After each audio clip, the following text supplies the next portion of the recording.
Good morning મિત્રો। આજના આપણા વિડીયોના ટોપિકનું નામ છે કાલથી કરીશ। આપણે જીવનમાં આ વાક્ય ઘણીવાર બોલતા હોઈએ છીએ।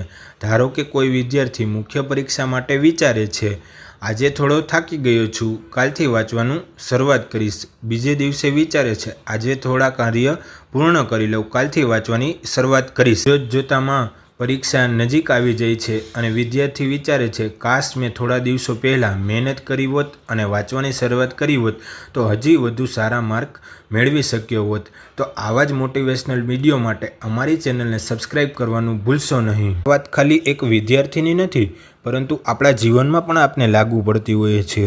આપણે એક્સરસાઇઝ કાલથી શરૂઆત કરીશ, નવો બિઝનેસ કાલથી શરૂ કરીશ, નવી સ્કિલ શીખવાનું કાલથી શરૂઆત કરીશ અને આપણા ગોલ માટે મહેનત પણ કાલથી કરીશ।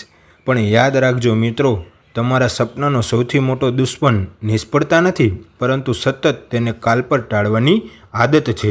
એટલે કે કોઈ પણ કાર્યની શરૂઆત આપણે આજથી જ કરવી પડશે। શરૂઆત નાની હોઈ શકે છે, પરંતુ પરિણામ હંમેશા મોટું અને ધાર્યા બહારનું અવશ્ય મળી શકે છે। રાઇઝ વિથ રિયાલિટી મિત્રો, તો તમને આજનો અમારો આ વિડીયો કેવો લાગ્યો તે અવશ્ય કોમેન્ટ બોક્સમાં જણાવજો। Thank you.